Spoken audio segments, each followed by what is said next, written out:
Hello and welcome to episode 87 of the Falling Mechanical Turks project. So today we wanted to look at drafting the third piece, which deals with theoretical operations of Mechanical Turk and its ilk, Yeah. because it's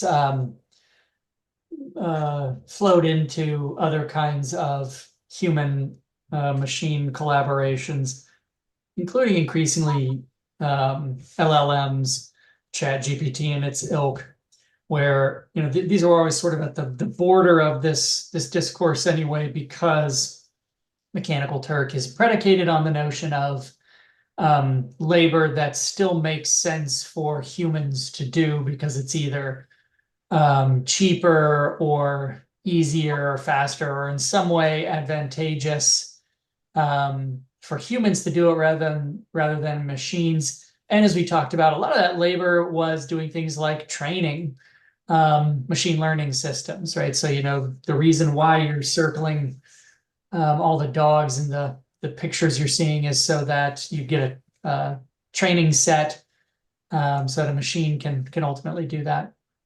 So, as it's not like we've moved away from that, it's just that the questions are starting to be asked in different ways, in terms of like um, what is human labor? Does it make sense to parse labor into human and non-human? Um, and as we're looking at in this third piece, more specifically, what are sort of like rhetorical operations that that happen in these kinds of spaces? That's kind of the gist of where we are right now. Am I skipping over anything here? No, that sounds right. Yeah. Excuse me.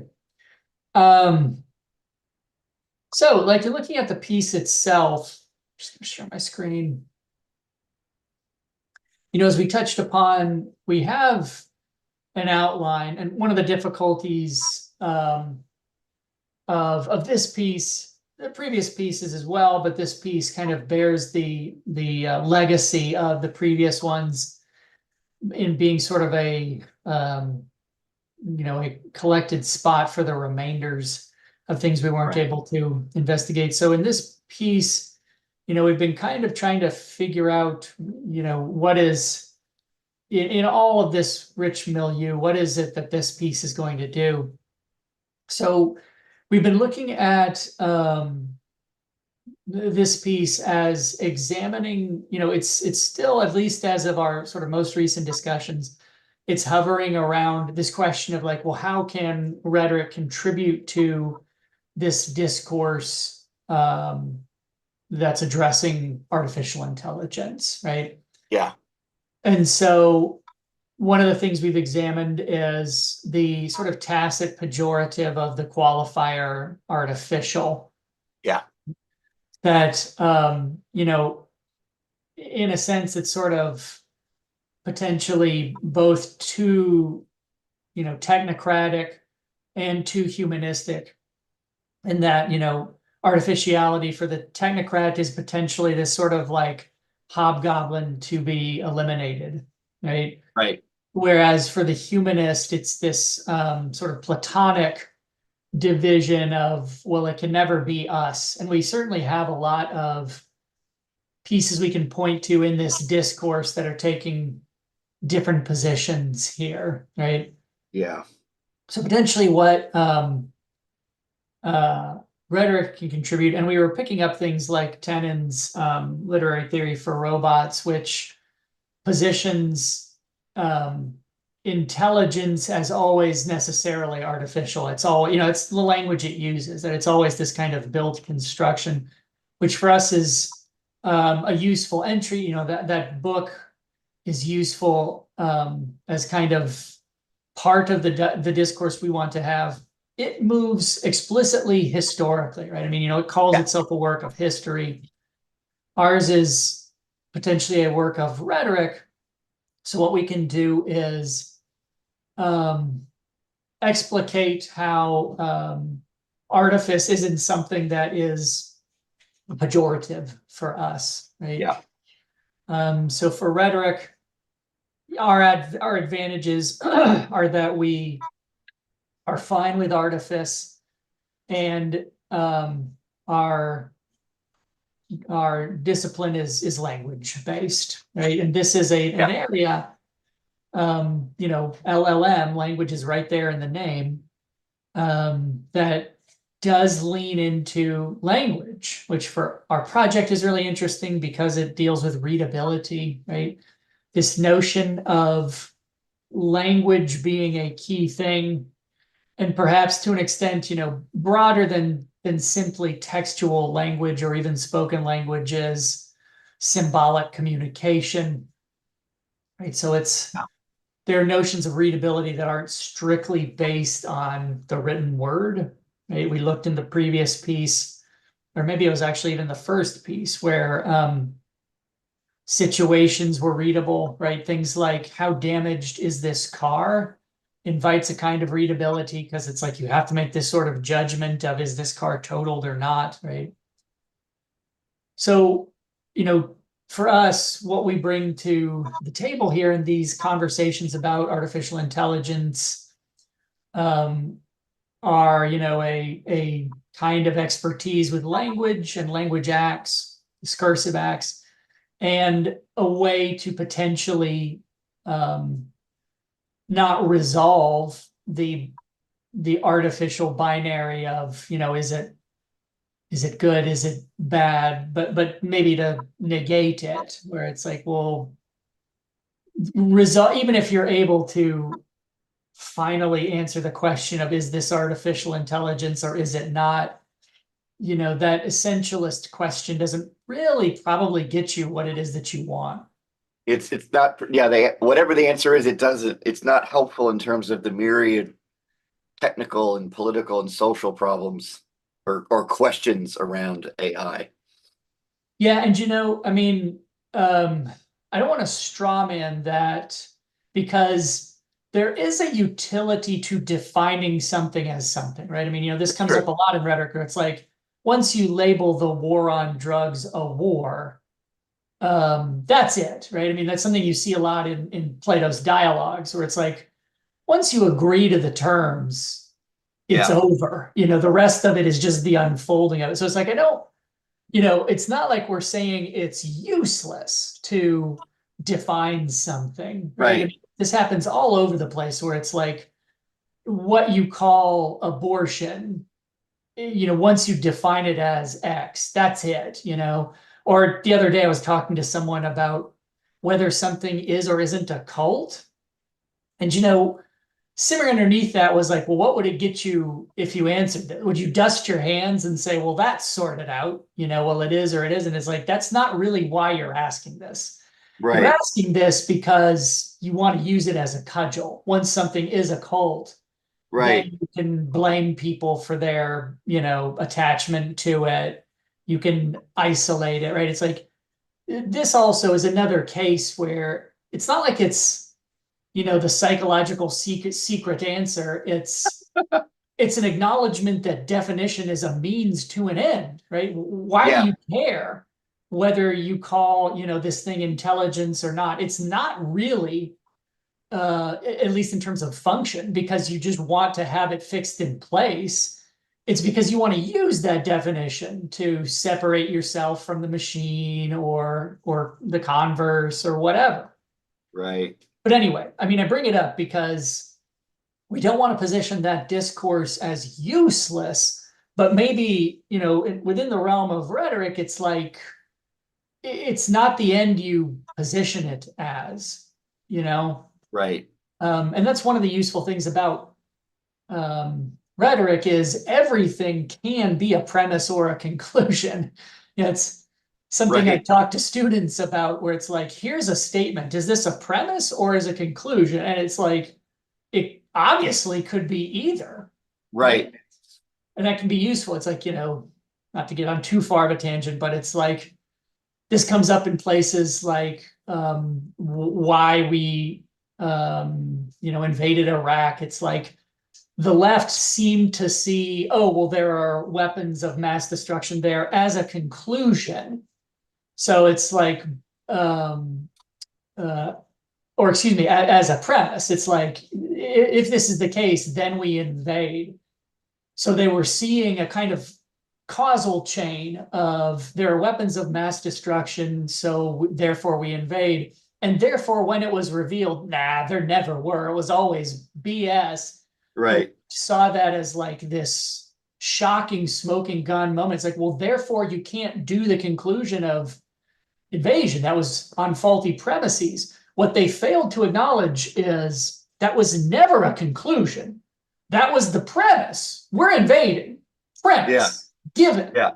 So it's like, well, pointing out there were never weapons. It's like that's totally irrelevant. You're mistaking a premise for a conclusion because there is nothing in language that is essential, one or the other, right? It's not essentially a premise or a conclusion. It can be one or the other. Right. um, a digression, but anyway. No, but So I think you're right. It's even it's yeah, that question of we don't necessarily find it useless. We just think we I mean our instinct there's potentially better questions to explore in terms of the kinds of things we like. I mean, it's sort of like saying we don't find this useful for these particular reasons as opposed to the question's essentially useless. It's like, well, yeah, it's useful. It's getting work done. I mean, at least in terms of just the sheer volume of think pieces about it, it's getting work done. It's getting freelance tech writers paid. well, this came up. Yeah, I mean, it's like, well, and perhaps it's like, well, this is what we can contribute is a way to approach such discourse, to add more to this discourse that is, it's like that's our expertise. Here's what we can do for this discourse, particularly if it's sort of loggerheads in terms of defining something, or if it's like there is, as you point out, like all this ink spilled on, it's like, well, have we found it yet? Is it AGI yet? And it's like our contribution potentially can be like, okay, let's say you did. Now what? It's like Right. you're unprepared, no exit strategy here. You're unprepared for anything beyond the essentialist discourse of definition. Yeah. And it's probably not going to do what you think it's going to do. The fever isn't going to break once you find it. It's like you're just now in, well, what now? And it's like, well, we can do that already. Right. You don't have to have the definition resolved to do that. Well, this was a note I took at one of our earlier conversations because we were looking at that. I don't know if this ever made it into here, but we were looking at this piece we got pulled up, right? This proposing a post-critical AI literacy.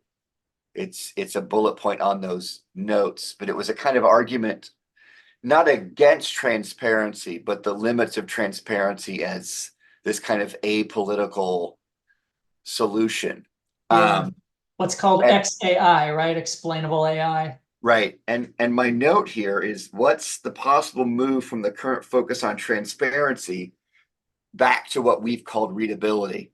Hmm. So that readability is both this thing that we've studied, but it's kind of what we're proposing with respect to AI, which is you need to be able to not see through it, right? Transparent. It's transparent, so you can see the kind of essential thing or behind it, right? Sort of, they're talking about transparency. It allows you to see its operation, which would allow you to control it. But they're making a similar move to we're making, which is rendering the actual thing transparent renders opaque all the shit around it, right? All the political. It's sort of again, it's sort of depoliticizing move. We could just get at the heart of how it works, it would resolve, right? If we could get to the ideal form.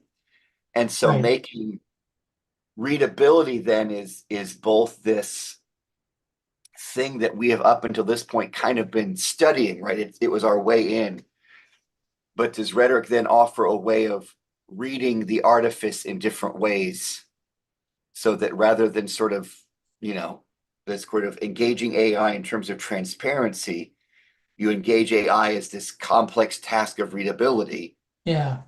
And readability, as we've already set up, is this range of activities that's both, right, a kind of mechanical, like look at this damaged car and see whether it's damaged or not, right, which doesn't preclude a kind of technical operation, right? So what we're not saying now is ignore the technology, just talk about the culture around it. Yeah. That's a binary we also don't have any investment in.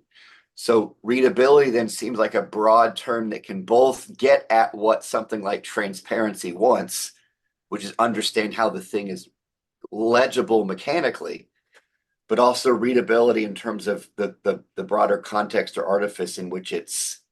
So then readability as a rhetorical method for engaging AI is to understand this as fundamentally about reading it in all these different ways, which isn't which doesn't throw out some of these other ways, right? But I think that anyway, just a note that I saw that I both just jumped out at me in light of what you were saying, but Yeah.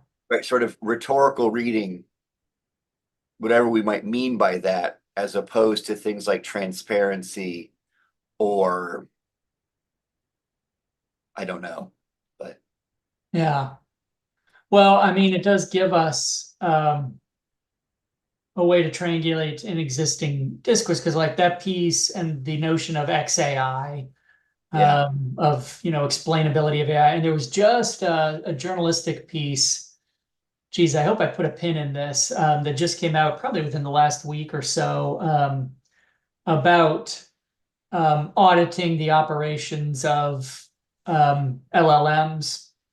Um, and the kind of thrust of it was, well, you can do it, because there's a narrative around it that it's like it's a black box. It's like it's so hyper complicated that we can't actually audit its operations. And I think right, this piece was sort of like, no, you can't. But what was kind of interesting it was like in certain scenarios, or it's like we did it in this case, but it's not clear if it's like it could be done in every case, or if the interpretive act involved always requires some degree of judgment or subjectivity. Geez, that really. I'll have to find that. Shoot. while you're looking that up, it occurred to me another thing that you gathered up was this oh, what was that piece? Oh, the piece about sophisticated tutors Yeah. for chatbots. It had that interesting moment about auditing. One of the reasons the person liked this idea is it was good to know that there was a human being inside. Yeah. It's comforting knowing that there are human beings behind it, which is kind of interesting because given some of the stuff that we've been researching, I don't find much comfort because generally the human beings behind it aren't being paid as well as this woman. Yeah. I suppose it's comforting for the user, Right. but Yeah. less for the laborer. Um, yeah, and there was actually that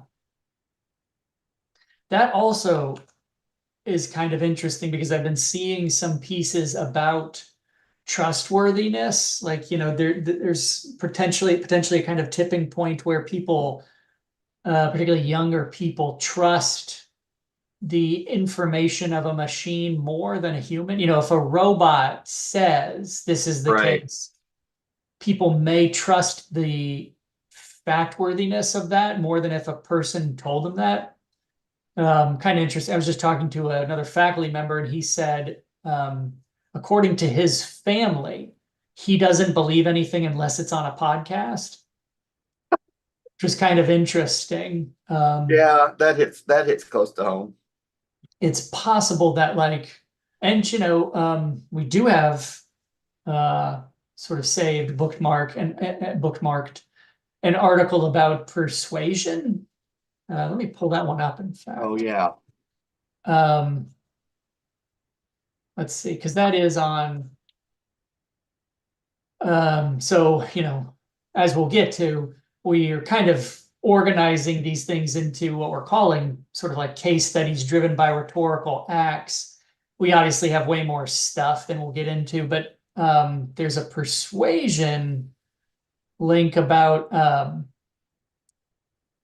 Yeah, chat bots beat humans at persuading their opponents in debates. And if you read this, like even if you know, um, I'd have to pull this up and well, even if you know that you're debating a chat bot, um, you may be more likely to agree with it. And it's interesting because this is presented as I presented it as even if you know that, as though Right. it's a hurdle to overcome Right. rather than that an advantage, right? It's not even if you know it's a chatbot, it's possibly because you know it's a chatbot, Yeah. you're more persuadable by it because it's Plus, like that's just machinic fact. This isn't someone who's got their hand in my pocket, you know? yeah. I also wonder too if it's related. I mean, I think too the context of debate is interesting, right? Yeah, As opposed to politics or, right. it's already in that sense, right? That makes sense in the same way that if you're playing a computer in chess and it makes a good move, you learn from it, right? So you wonder if also that's a kind of simulation. And so Yeah. you've already granted it a certain kind of not limited success, but Oh the yeah, first thing I thought of was I saw a debate and I'm like, oh, this is just used to prep, you know, debate nerds. yeah, So that's its utility is in its ability to constantly challenge you at increasing levels of whatever, right? In the same way that yeah, any kind of training simulation does right. that. Yeah, I mean, it's interesting because we talked about things like motive, and debate. There's always, it's like, I mean, I'm a rhetorician and I often talk to students about it's like, well, debate doesn't actually do what I think you presume it does. It's like almost never is anyone ever convinced by a debate. I mean, it's tough Yeah, enough to ever convince anyone of anything. Most of them are asking me, it's like, what magic phrase do I have to use to flip the yeah. Trumpos in my life? And I'm like, well, I got some bad news, I got some bad news. Yeah. which No, is yeah. the This is old rhetoric knock knock joke, which is if you want to change someone's mind, wait for them to die. And meanwhile, train their kids. uh-huh. Yeah, this is Um, when my eager students want to know how, and I'm just like, okay, great question, kids. We're gonna spend the next 45 minutes talking about gerrymandering. yeah, But I wonder too if what's interesting about that, I mean, it goes back to some of the roots of these chatbots, right? That are trained on things like Rogerian rhetoric yeah, Eliza. that are like, well, that worked because it's a robot. The stakes are now nothing. Yeah, But if it's some Joe Schmo human, I'm going to dig in, right? I mean, this is why right, people in rhetoric got really excited about the prospect of Rogerian rhetoric because it'll evacuate stakes and emotion from everything. Of course, then Jim Porter writes that famous article going, "Yeah, good luck doing that when it actually matters." right. Also, that relationship is predicated upon a therapist-client relationship. And any debate you've been in, no one imagines themselves as the As the client client. or all Yeah. the therapist. Well, you may see yourself as the therapist, i.e., the person in control, fixing someone who has something Yeah. wrong with them, right? You're seeing your opponent as inherently flawed, which Yes. is the premise of most debates, where it's like, no, no, no, you're either, the generous reading is you're just confused, you don't know the facts, and this is, the left's one of its many failings is it's like, well, these people just don't have the facts. They Yeah. can't accept, no, they do, and they just don't give a shit, or they have the facts and they don't align with your ethics, right? Your Right. failing is you think if everyone knew what I knew, they would have no choice but to see Right. the world as ethically as I do. And it's like you don't actually believe that nonsense, do you? Yeah. But anyway, yeah, the notion of debate and see, you would think a machine would have an advantage in that because, yeah, it's like, well, this person persuasion itself already is dirty, right? It's like they're already trying to manipulate me, Yeah. whereas I don't impute those motives to the machine, right? Yeah. Motive is at the core of a lot of this because it's like, well, can a machine lie, right? That's, in fact, one of our categories is deception. Right. And I mean, you've dealt with this previously in a scholarly context where it's like to what degree does like the concept of lying or deception need a notion of motivation? You know, can you Right. deceive without having a motive that is disconnected from effect, you know? Well, and I think the biggest, I mean, to go back to the kind of Rogerian rhetoric in the quarter response, right? The biggest advantage that the machine has is not what you'd think it has, which is it's more logical and more fact based. It's that I give less of a shit if I lose to a, because the last time I checked, the chatbot I know I'm arguing with doesn't vote. It doesn't live next to me. It's not related to me. I don't, right? I'm even thinking of, It won't gloat over its supremacy. right, that I was just at RSA, and our colleague Paul Lynch was giving a great talk about his book that just came out, which uses Girardian mimetic theory, right? That all desire is the desire of the other, right? I desire what you desire, and then theoretically it creates this scene of competition. And so Paul's book is looking at how religiosity deals with this and some interesting ways. But if I know it's a chat bot, there's no that mimetic desire is potentially not it. If I don't attribute it enough, Right. whatever, there's no competition here Yeah. because so I'll, if I lose to it, the stakes are different in my mind. Yeah. It And all as you strikes me say, as that we're now doing a rhetorical reading of that article, which is, yeah, no, but understand what rhetoric, you're understanding this as debate has already led you to understand this in terms of it's better at it. But rhetoric will come in and say, well, most things actually aren't debates. The idea that they know it's a robot is actually part of it because it's also something like that. And I need to go back and reread it, right? But like rhetoric would point out, well, ethos is part of what makes something yeah, persuasive. And so weirdly, in this sense, it's although what's interesting for us is this also is interesting news for rhetoric, which is its ethos is such that I find it persuasive without being challenged by it. So it right. I mean, gives it or potentially it's like it's not, I don't see it as persuasion.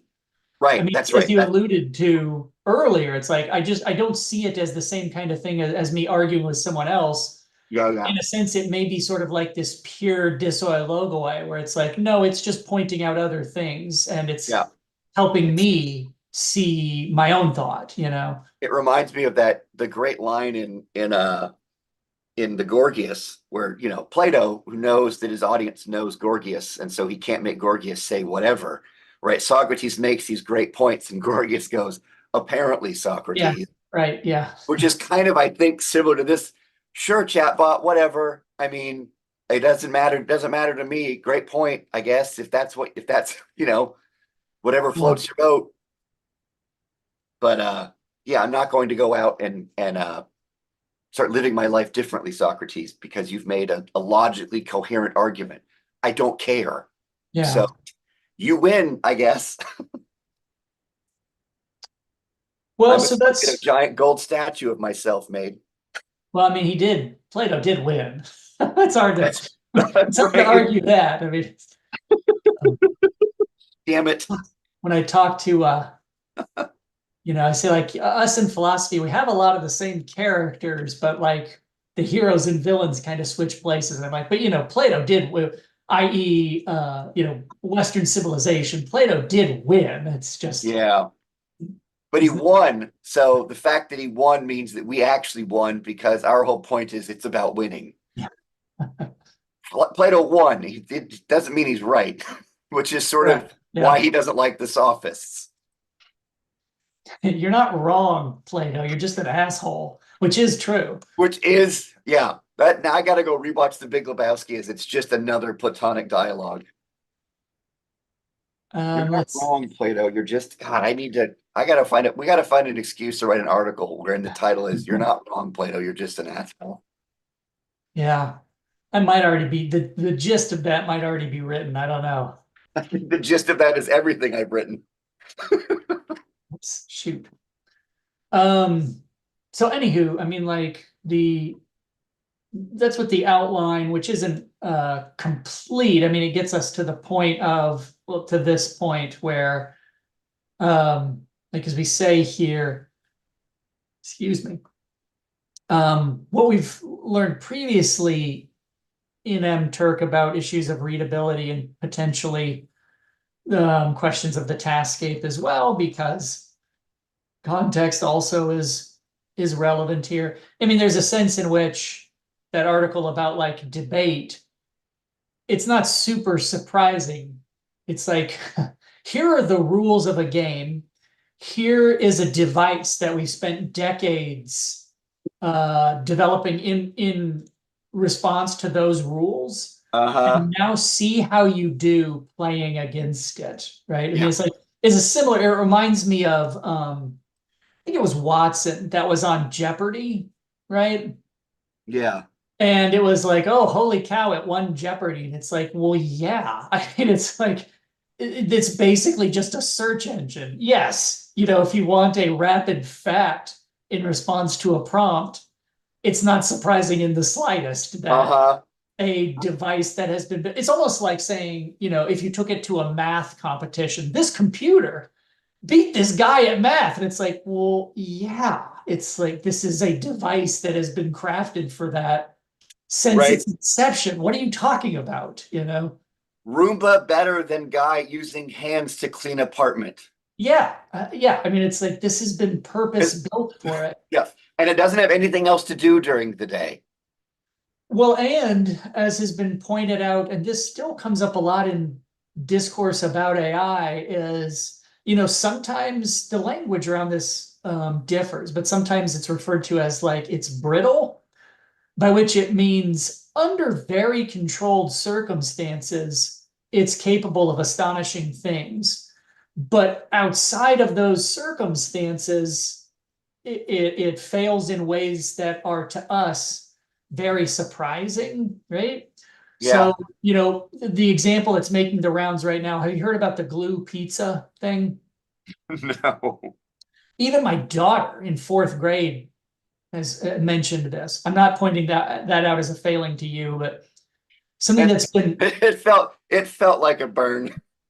something that's been making the rounds was, Google has introduced AI into its search results, and the example that, immediately blew up because it's goofy was it suggested adding a certain amount of glue to Oh, pizza sauce. You probably have heard this because that'll yeah. help keep the toppings on better. And if you audit this, I believe it was pulling that from Reddit, a Reddit thread, Yes. a Okay. joking Reddit thread. Although, of course, as is evident in my own life, the difference between joke and non-joke or satire and authenticity is difficult to pull apart, particularly in Yeah. a space like Reddit. Um, but that was something that someone in my department said that to me one time. I said, I can't tell when you're joking. And I said, imagine how that is for me. Yeah. Yeah. My, Um, my favorite line with respect to my borderline sociopathy is, how do you think or something like, I don't like not feeling this way.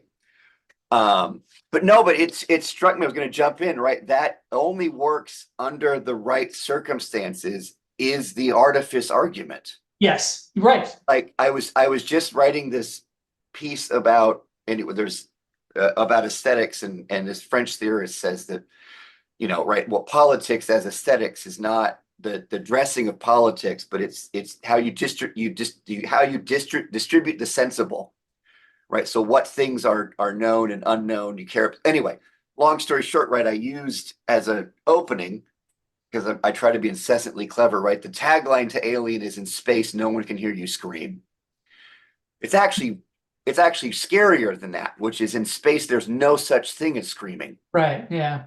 So the idea of human beings, right, our capacity for speech is actually quite brittle, which is you Yeah. need the perfect atmosphere in which it happens, right? So the Yeah. idea that something isn't, it's less than because it only works in certain conditions, is to ignore the fact that conditionality is the structure of everything. Right. Yeah. I mean, that's the thing is everything is brittle.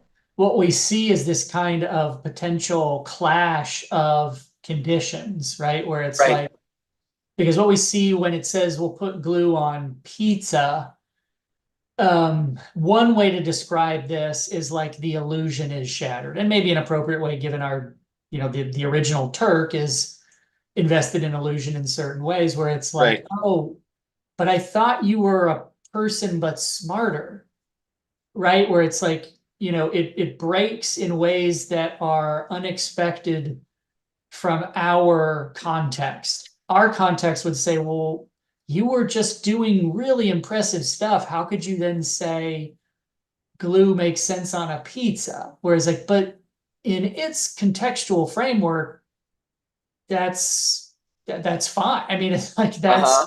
that's how it operates. And Yeah. also, it's like, if you want to dig that really deeply, it's like, why would a machine give a shit about pizza toppings? It doesn't Yeah, I it don't care doesn't what you mind put if on it. there's it doesn't mind if Right. there's glue in there. It doesn't eat. It Yeah. doesn't care about it. It's like, why would it?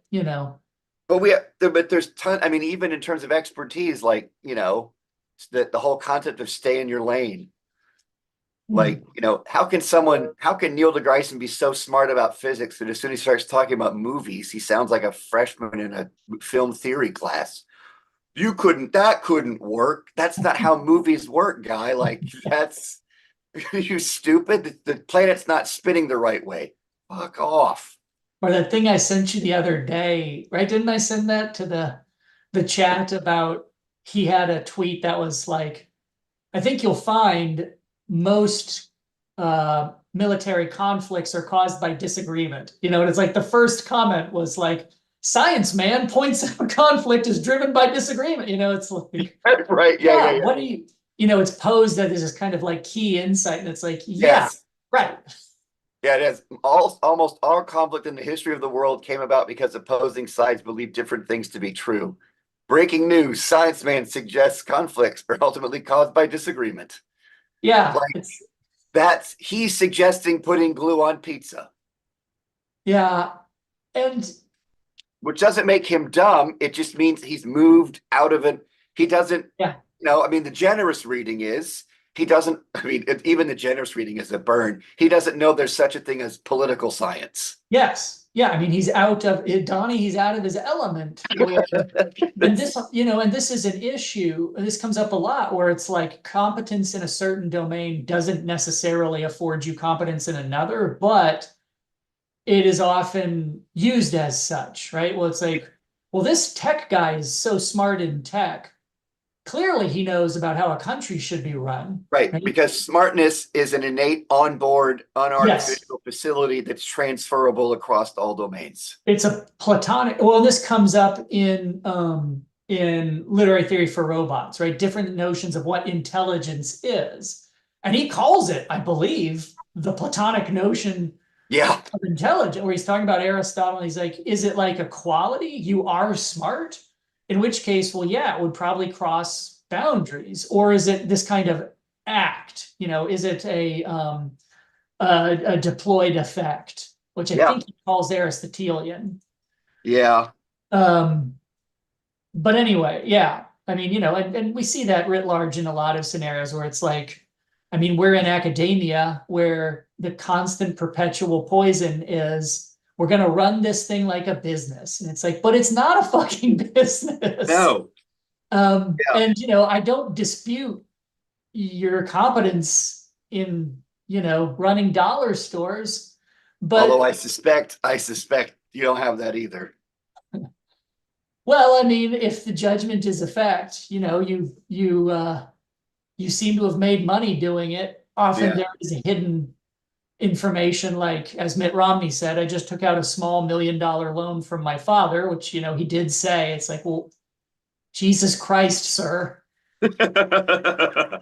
yeah. Um, That's kind of mostly all that. Yeah, yeah. uh, I mean, I wonder if this is actually if I don't know. I like this line of thinking, right? This notion of I mean, maybe this is another.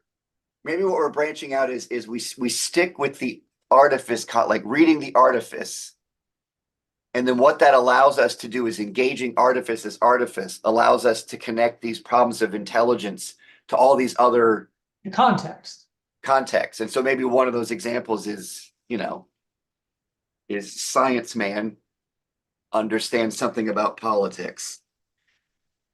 But seeing that as at least there's a through line between that and glue on a pizza.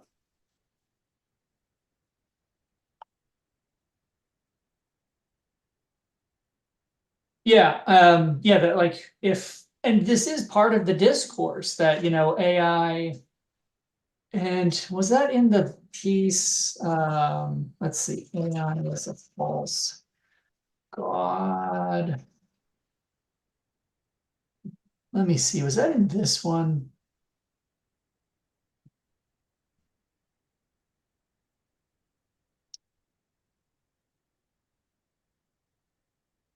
Hold on, I'm trying to find something here. I can't remember if it's in this piece or a different one.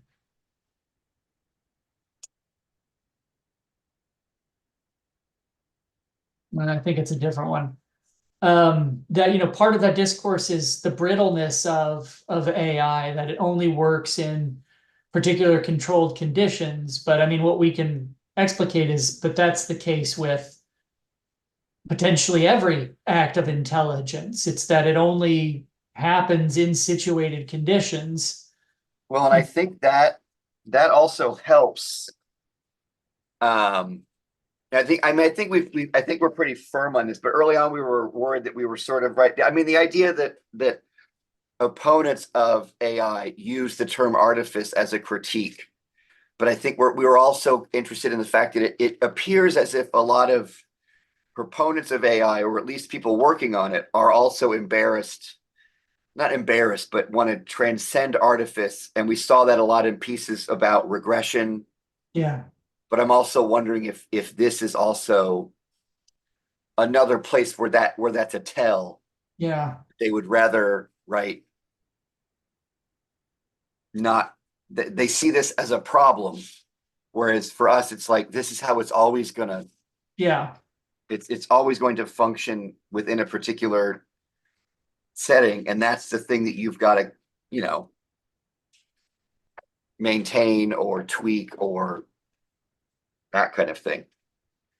Also, another stray thought, just maybe to jot down, is maybe even in writing studies, right? The whole question of transfer. mm, It's always I've moved away from, partially inspired by Casey Boyle's work on transduction, right? Moved away from transfer as the model, because again, it looks as if these are discrete, like this is a thing you can then bring to this realm. right, Also, the fact that now that I've spent the last 4 years doing articulations, letting hundreds of students off the hook because they can transfer in the skill. It's right, also one of those, like, disciplinarily, we've come up with a term that is the term people use to get out of taking what we have to offer them because they already have it. yeah, yeah. I mean, it's probably um, a broader conversation, but like I noticed that as well. There was an online university that would give you credit for what you've already done, like in the workforce. And Yeah, it was interesting to me because I was like, well, what you're talking about is an honorary degree, not a degree. It's like when right. people get honorary degrees because they're speaking at graduation, and it's like, hey, I'm someone who's been on TV for 30 years. Okay, well, here's an honorary degree in media communications, right? It's like, is the point of a degree to certify um, expertise in something? If so, it's like, well, then just replace it with a competency test, right? Yeah, Um, or is the idea of a degree that you've learned something you didn't know before, you've or under that you've you've undergone some experience within this particular artifice. yes, that you had an experience. It's like we're not standardized testing whether you know this content. It's certifying that you've had a particular kind of experience, right? Yes, it's And if it you bring in, well, I get college credit because I've been an electrician, so I get college credit for that. It's like, but you didn't go to college. You just were right. an electrician. Yeah, Anyway, yeah. That I mean, I think that's what we're I think that what underlies that is, I think the same thing we're scratching at here. That the whole model of intelligence as a non-artificial, Yeah. transferable, abstract set of skills. It's yeah, It's a possibly like a potential, a Plato, a Platonic essential quality. I've yes, got this. I I got have it. this. The number of students who, when they place low on our placement test, the emails I get for them is like, but I already have this knowledge. I'm like, this wasn't a knowledge test. Yeah. This was a tryout, right? I mean, we only recognize it, I think, largely in intellectual context. I mean, as I'm my whole dog and pony show when I teach the teaching of writing, it's like we need to understand this the way coaches understand. I mean, imagine a Right. student. I set all these records in high school my senior year, so I can skip the first year of practice, right, coach? Right. The coach would be like, "What the fuck are you talking about?" No, And that's a historical connection, right? I mean, Hahi's Bodily Arts is one of my touchstone works that it's, yeah, and early writing education, a lot of it was based in stuff that was similar to athletic training, where it's like, well, what I can do is show you moves and then practice with you. that's it. I'm more The, coach the than, pro gymnasmata, yeah, preparatory exercise. They got the word gyms right in there, guy. yeah. And in German, they still call it Gymnasium and Gaussian. it's still called And then I school. think, and then and then like most things, the Enlightenment and the Industrial Revolution hit, and they just put Plato on steroids, which is now we're going to divide up the faculties. Yeah. I And was yeah, just reading this book, which frankly I don't find all that great. But there is a piece in there that, like many pieces, is so like this is on 39 where it says, despite all the flack Descartes gets for disenchanting the world, modern science would not have been possible without the division he made between mind and matter. His insistence that we could exclude our subjective minds from the physical world introduced into Western philosophy the idea, radical at the start of the 17th century, that we could speak exhaustively about nature without reference to God or ourselves. Thomas Nagel refers to this third person standpoint as the view from nowhere, right? So I liked that because, in part, because one time I mentioned at a philosophy conference that Descartes, um, is the poster child of this split, and I got a lot of philosopher putback. The line that was actually said to me was, "I'm so tired of you people." yeah, I was that was at that conference we were at. I remember that moment, I think. This one, Or you maybe it was won't get this, different. but this one's Okay. captured on video. I've got it somewhere. Oh, that's Um, right. Okay, that's where I've seen it. I yeah, watched it. and But it's interesting in for a lot of reasons because like, well, what do you mean by you people? But also, it's like, so you disagree that, I mean, you could disagree that you could say it's an oversimplistic understanding of Descartes, fine, but it's yeah, like, but he is the poster child yeah. of that Beretta did split. that. Yeah, it's But like, it's also interesting. I mean, partially this is some of um I can't remember if it's an article, but Thomas Rickard is starting this. He's been doing this project for a while now on the prehistory of rhetoric. And there's been some recent, not probably maybe 6 or 7 years old at this point, but it was recent to me when he told me, is like they've unearthed some like caves or temples to Parmenides, hmm, and apparently they would go inside caves and they would incubate, which is they would get high, but they would get high so they could do science, because the idea behind it was is that getting high was this practice of escaping subjectivity. hmm, And so that's also why, because Parmenides also wrote, he's seen as like the founder of Greek logic, but he wrote these like batshit crazy poems. And so Thomas is writing through like how history has squared the fact that he invents yeah, essentially demonstration, but is writing all these weird poems. And so some people will say is they were he's just a goof. Some people read them as he's trying to do science writing, right, making it cool for people. But Thomas gives it this non-representational read, which is no, you write the poems to get in the mindset to then open yourself up to the universe in a kind of non-subjective hmm, way. And so now that you find all these temples where they got high that have busts of Parmenides in them, it suggests that there was actually a very ancient practice of trying to separate, of trying to essentially get to another level wherein you could then understand the universe, but you did it by getting high and writing poems. High, using what? I forget. Well, I was, is it substance because, Yeah, there's, yeah, they were. It was like they were basic. As near as I can remember, they were. And I need to maybe look this up, but like akin to hotboxing. yeah, I mean, I'm curious in part because, there is a history of potentially caves being, conducive to, prophecy, Yeah. possibly because the cave environment did things Yes. like it restricted oxygen. If it was a volcanic cave, it's like, well, the air in there was thin enough that it would Yeah. give I people hallucinations. I think it's related to that, and then like the acoustics of it. So you chant, and that would induce certain states. Hmm. But I think there was a substance of some kind. But I think it was also probably, but in the cave and in you read the poems, right? All this work you do to create Yeah, objectivity, basically, right? and Like there's the idea of definitely, if the goal of science is to get around subjectivity, well, it turns yeah, out the reason lots of people do things like drugs and chant is to actually get around right. subjectivity, right? Yeah, there's definitely, a global religious tradition of, that movement, not necessarily, substance induced, right? The practice of things like chanting and prayer, Yeah. meditation, right?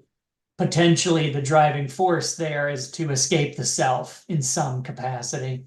Yep. They also want object. Science, religion too wants objectivity. Yeah, the mind of God. Hmm. Um, well, anyway, I mean, so, and this is the challenge of this piece, and we're kind of Yeah. going stretch We, here. we keep performing each time we do this. Well, and it keeps getting like it can't fire off in every direction at once, right? Yeah.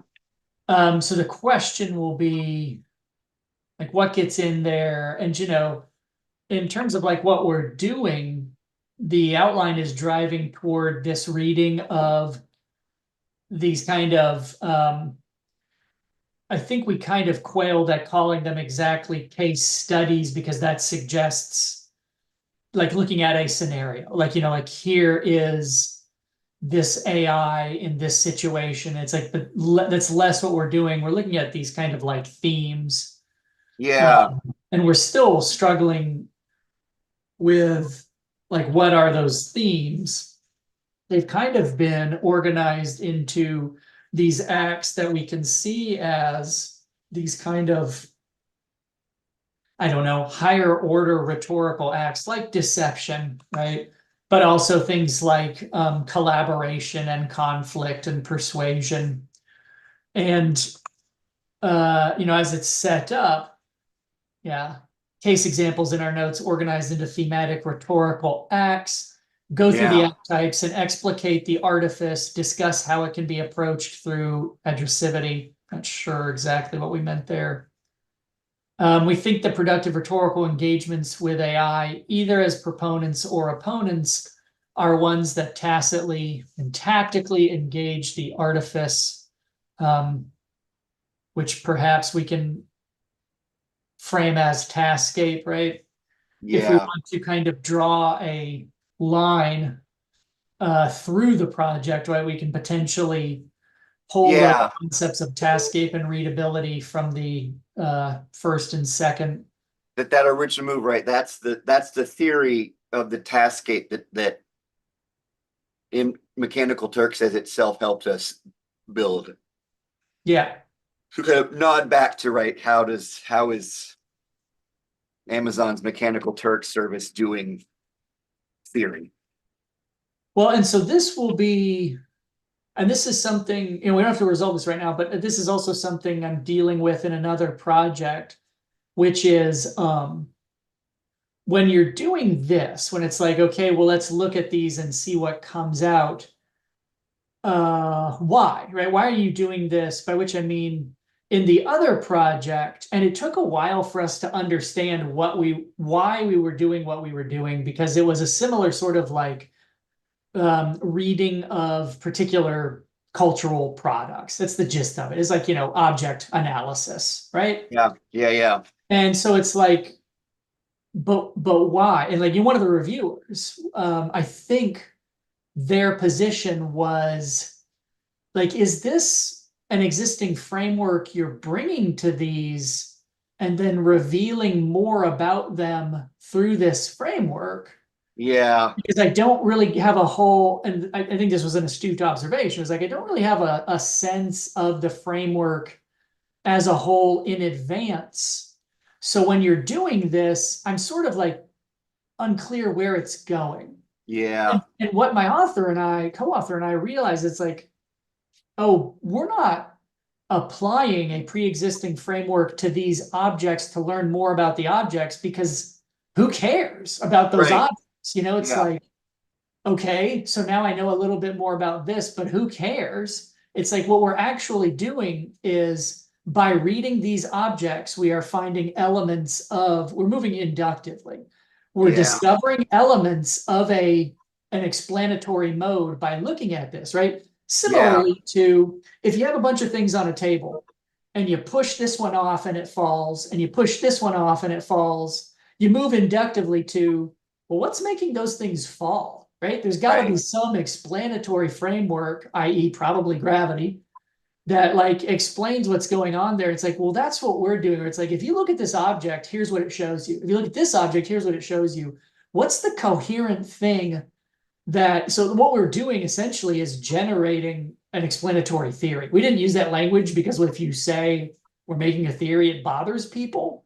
right, So like we're still in the frame of like, okay, what we're doing is forming an explanatory framework. Or I was leaning toward heuristic because it's like people are less, I don't know, but people seem less threatened by that than saying, well, we're making an explanatory theory. And I understand why, because it's like, that's exhausting.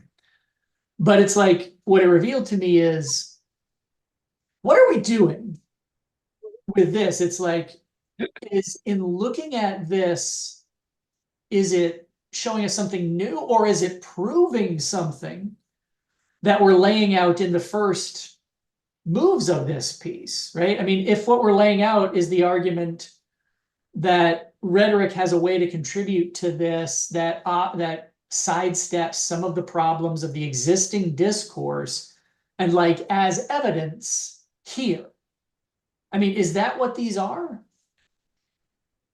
I think, I mean, the way that I think, because right, I think, right, the move away from case studies made sense because that's not quite what they are.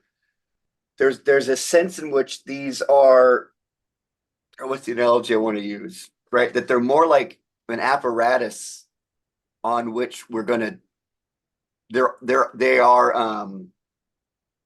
our readings of them are going to be proof of concept. Yeah. So they're more like an apparatus, right? Each of these is like a pommel horse, and we're going to do a routine on it. Yeah. I mean, in which case, I think then I would see them as like, as evidence, where it's like, okay, so in the beginning, we make these kinds of claims, and then it's like, and now let's put that into practice in these test cases, right? Yeah, I think test case. Yeah, they're less. The evidence is our reading of them. Not they're not inherently evidence. They're Yeah. test cases. So we're going to basically say we think we can provide a better. I mean, to use our terms, right? Our setup that we've been developing, we can read these more productively Or differently. or differently by virtue of the thing that we've set up. So yeah. So in that case, they're more like performances of a reading. And it's that way of reading that's what we're offering. Yeah. Which is fine. That I mean, it's and just that like, yeah, and that way of reading is grounded in rhetoric, but it's also grounded in the first two things that we've done. yeah. Which I think is a fine response. It's just like, because of what I was doing in that other project, Yeah. it raised the question where it's like, what role does looking at these things serve in your piece? And there's a range of different answers where it's like, well, here's the lift it's doing in the piece, but you want probably to be cognizant of its role rather than just providing it. I mean, I think that was literally kind of the reviewer's statement, the paraphrase of it was it's like, it's not really enough just to show us this without some understanding of why. Yeah. And I'm like, Yeah. you're Yeah. right. That's a good point. I mean, and it was a generous and careful read. I mean, like Right. this person was excerpting, is literally quoting pieces. And so it's like, I don't think you're wrong. It was like Yeah. it made me ask, why are we? And I wasn't sure in writing it we were conscious. I mean, I think that's for me, ultimately, that's got a longer side conversation. But for me, I mean, that's what marks it as scholarship ultimately. Hmm. I mean, I was having this conversation with doesn't matter. But right, the kind of the always the rush to when fields become overly instrumentalized. And I think that's there's a difference between, yeah, in other words, like we may not know, but that's the value of something. I mean, to go back to our question about getting an honorary degree, right? I mean, I'm thinking back to Bill Readings' University in Ruins, which is a great book, and he's got this whole thing about, right, that the unique chronotope of higher ed is basically where we're not teaching students how to necessarily like now go operate out in the world, but the university is actually a question where what is it to be in the world gets opened up, right? Like it's a place where you can may not even slow things down, but like I don't know whether this will have any value Hmm. because what's valuable is also the thing I'm interested in talking about. Right. Like I don't like, I mean, I make my joke is that the last person who should know what good writing is on campus is the WPA, because the WPA should always be keeping open the Yeah. question of what writing is. So I'm running a writing program and I'm like, day to day, I don't know what writing is, and I'm not sure what it's good for, but you need one person on campus who does that. Otherwise, Yeah. it's over, right? Why Right. do this? So nothing letting ourselves off the hook, but there's a lot to be said for an article that ends with, I don't know, like because increasingly nothing else gets to end that way. Right. I Yeah. mean, it's the idea that which should be like like a movies have endings, not conclusions. So I like that model of I think sometimes scholarship should just have an ending, not a conclude. Like that's it for now. I'm gonna come back later or not. I don't know. Yeah. And that's not useless. Well, It's and it's begging that it's actually opening up the question is what do you mean by useful? How about like when someone says, what do I do with this article? You read it. And isn't that 15 minutes of reading it, right? That in and of itself it doesn't have to demonstrably lead to anything. The activity of reading it is in and of itself valuable. well, and this is part of every feedback process where part of you is like, well, it sounds like part of this is why didn't you write the article I wanted you to write? And it's like, well, you can do that. I mean, Uh-huh. you still can. There's nothing Yeah. stopping you right now. Yeah. Go do that thing. Yeah. There aren't enough pirates in this cowboy movie. I know. Um, anyway, yeah, it was interesting also because like there's a way of viewing that as well, then the whole enterprise is fraudulent because it's like, well, if you didn't know what you were doing going into it, then you're just bolting on an explanation for what you did. But it's also like, but that's what feedback is. I mean, it's like, otherwise, are we just doing line edits here? I mean, the whole point is you need to reconceptualize and think about what you're doing. That's what formative feedback is. Yeah, that's what formative writing is about. It's still my go-to. I don't have actually the quote, But when Latour is, I think it's in Reassembling the Social, he makes the case that, and again, this is a rough binary that probably doesn't hold, but when a scientist writes, they're writing up an experiment that's already been conducted. Mm, They're reporting. When a sociologist, and I think by extension, the humanities generally, the writing is the experiment. yeah.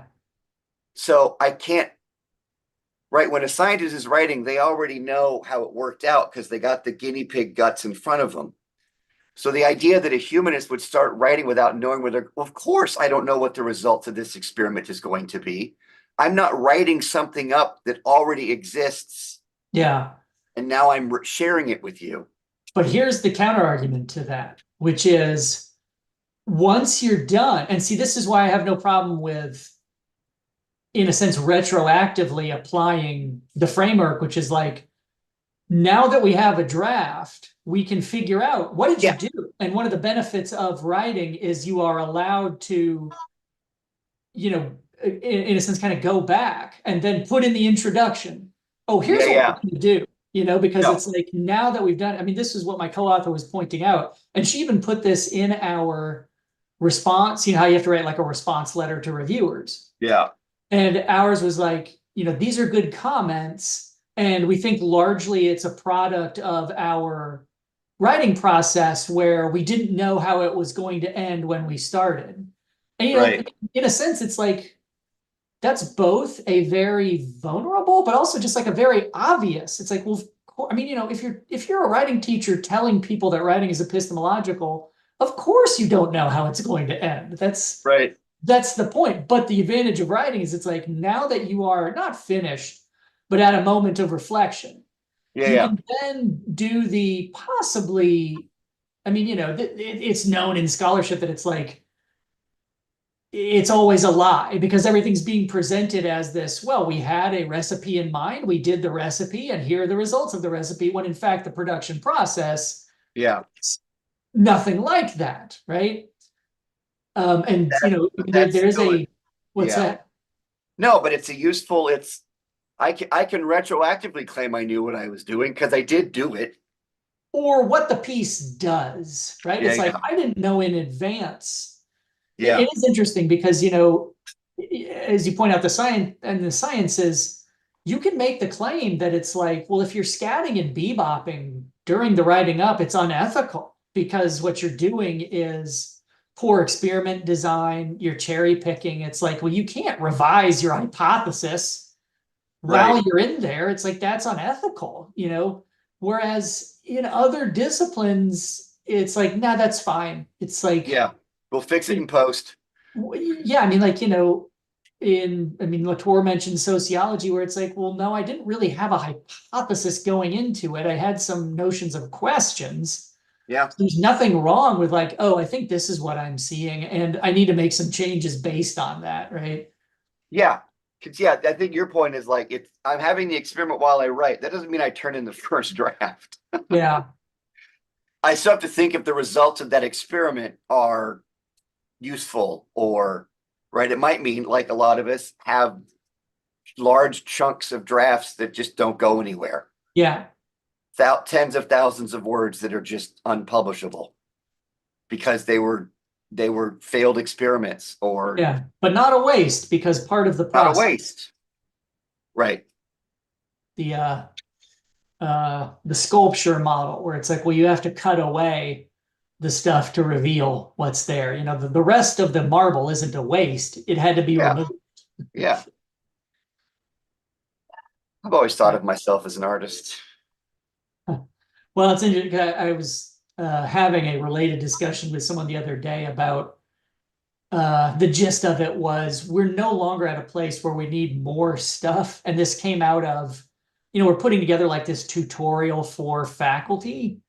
And so understandably, people, because it's being written by a lot of people, and it's like I got to put out what makes me valuable is I contributed 5 pages to that.